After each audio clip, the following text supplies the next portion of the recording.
Hello बच्चों, welcome back. Just I taught you simple past or verb to be and I told the rules of simple past. Now we will discuss about the simple future. This is the last part of verb to be. Okay बच्चों,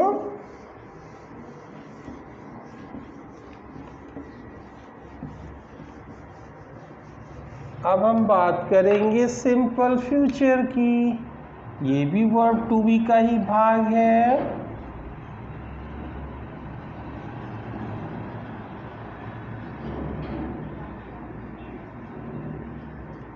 और ये chapter 3 ही है, simple future. जब हम इसको ख़त्म करेंगे तो हमारा वर्ब टू बी चैप्टर पूरा होगा। सिंपल फ्यूचर, इसको हम कुछ इस तरह से एक्सप्लेन कर सकते हैं। यहाँ पे आप 3 नंबर डालेंगे, हेडिंग छोड़ेंगे simple future. In the last of simple future और verb to be। एक बार इसको फिर से एक्सप्लेन कर दे रहे हैं। इन हिंदी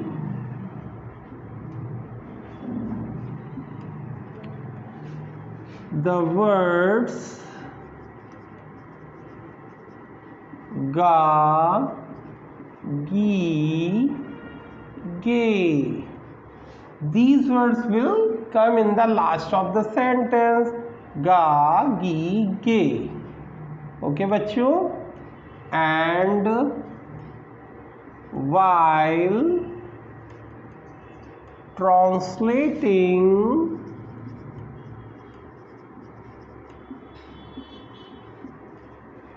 into English,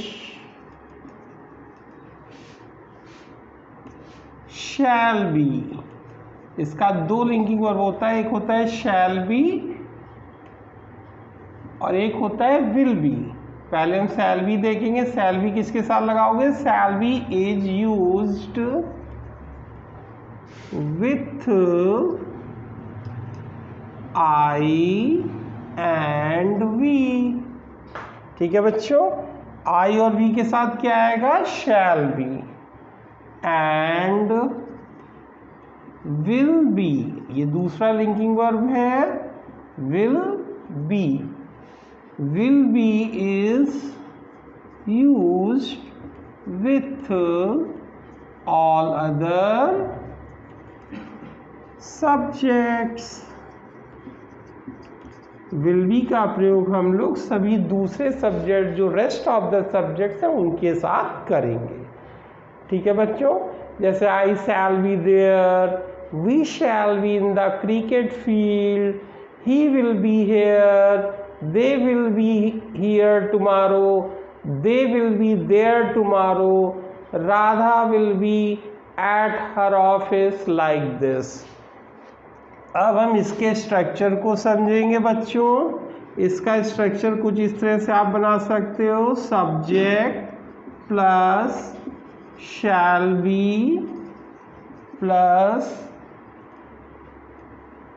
प्लस की ऑब्लिक का प्रयोग करें, will be plus article an the plus adjective. बाकी सब वही है जो आपने सिंपल पार्ट सिंपल प्रेजेंट में पढ़ा।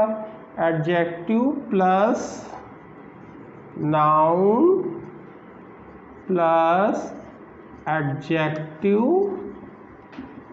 फ्रेज। ठीक है बच्चों, और इसमें आप एक चीज और ऐड कर लो, एडवर्बियल फ्रेज भी आ सकता है। एडवर्बियल फ्रेज जब वो क्रिया को क्वालिफाई करेगा, यानी लिंकिंग वर्ब को, जैसे यस्टरडे, टुमारो, ये सब क्या होते हैं? एडवर्ब्स होते हैं। ठीक है बच्चों, तो आपका स्ट्रक्चर क्या बना? Subject shall be oblique will be plus A and the adjective plus noun plus adjective phrase और एक नई चीज और जुड़ गई, एडवर्बियल फ्रेज। ये आपका सिंपल फ्यूचर है, या हम कहें वर्ब टू बी का तीसरा व अंतिम पार्ट है। You are going to complete this chapter today, verb to be. Now let us see some examples as before in Hindi. जब हम हिंदी टू इंग्लिश इसका अध्ययन करेंगे तो definitely you will get good confidence in English very soon. Suppose करिए मैं कल दिल्ली में हूँगा, ये आपको बोलना है, मैं कल दिल्ली में हूँगा। तो आपने कहा सब्जेक्ट क्या हो गया बच्चों? आई। अब आई के साथ according to shall be, I ओ बी के साथ शैल बी का प्रयोग करते हैं। मॉडर्न इंग्लिश में हम लोग सबके साथ ही विल बी यूज कर जाते हैं, which is absolutely wrong. Will का प्रयोग हम लोग को आई बी के साथ तभी करना चाहिए जब हम दृढ़ता प्रकट करें। क्या प्रकट करें? दृढ़ता। ये मॉडल जब चैप्टर आएगा उसमें आपको पढ़ाया जाएगा। मैं कल दिल्ली में हूँगा, आप कहेंगे I shall be in Delhi tomorrow. Okay बच्चों, ये आपका सेंटेंस। आई सब्जेक्ट हो गया, शैल बी लिंकिंग वर्ब हो गया, इन दिल्ली एडजेक्टिव फ्रेज, टुमारो आपका एडवर्ब हो गया। यहाँ पे एडजेक्टिव का प्रयोग नहीं किया।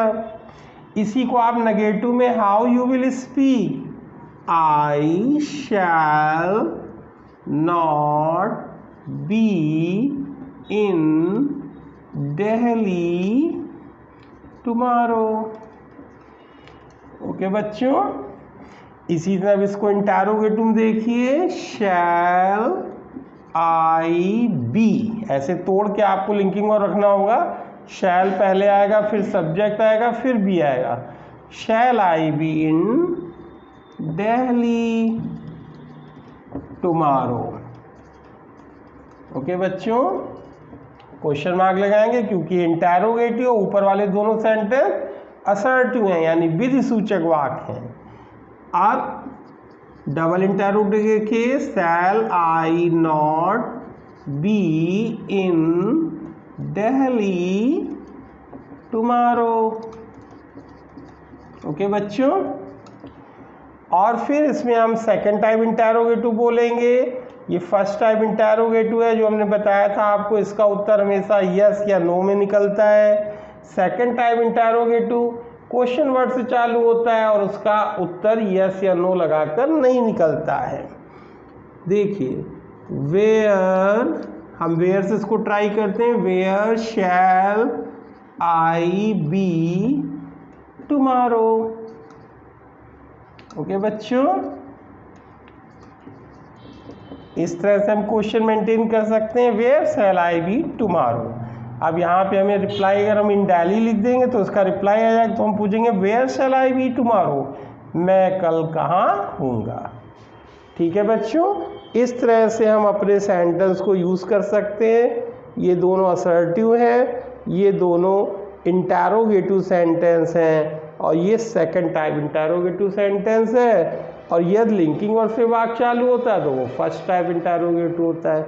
ठीक है बच्चों, एक आप विल से भी सेंटेंस समझ लें, इसको राइट डाउन कर लें या इसका शॉर्ट्स ले लें।